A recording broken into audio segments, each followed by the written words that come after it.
புரட்டாசி மாதத்தை ஒட்டி சென்னை பூக்கடையில் உள்ள சென்னக கேசவ பெருமாள் கோவிலிலிருந்து திருப்பதிக்கு ஊர்வலமாக புறப்பட்ட ஏழுமலையானுக்கு சாற்றப்படும் வெண்பட்டு குடைகள் யானை கவுனியை தாண்டும் நிகழ்வு விமர்சையாக நடைபெற்று வருகிறது.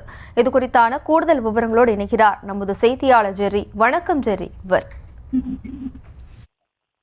இந்து தர்மார்த்த சமிதி அறக்கட்டளை சார்பில் கடந்த 20 ஆண்டுகளாக திருப்பதி பிரம்மோற்சவத்தை முன்னிட்டு திருக்குடைகளை எடுத்து சென்று உபயமாக வழங்குவது நடைமுறையில் உள்ளது.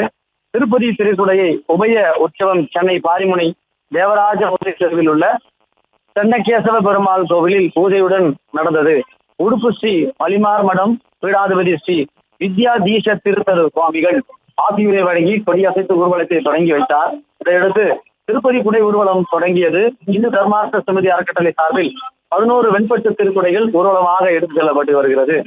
சென்னகேசவ பெருமாள் கோவிலில் தொடங்கிய திருப்பதி திருக்குடை ஊர்வலம் NSC போஸ் சாலை கோவிந்தப்ப நாயக்கன் தெரு சன்னதி வழியாக சென்றது. திருப்பதி திருக்குடை ஊர்வலத்தை வழிநடுக பல்லாயிரக்கணக்கான மக்கள் திரண்டு தரிசனம் செய்தனர். 11 வெண்பட்டு திருக்குடைகள் அணிவகுத்து வந்ததை பார்த்து பக்தர்கள் கோவிந்தா கோவிந்தா என்று பக்தி கோஷமிட்டு வருகின்றனர்.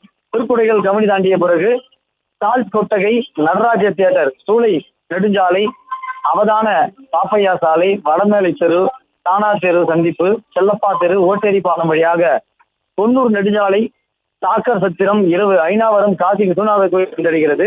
NSC போஸ் சாலையில் உள்ள வரதராஜ பெருமாள் கோயிலிருந்து திருக்கடையில் ஊர்வலம் தொடங்கியது. வழிநடிகளும் பக்தர்கள் பூக்களை தூவியும் ஆரத்தி எடுத்தும் திருக்கடை ஊர்வலத்தை வழிபட்டு வருகின்றனர். இந்த நிலையில் 11 வெண்பட்டு திருக்குடைகள் கவனி தாண்டியது. விவரங்களுக்கு நன்றி ஜெரி.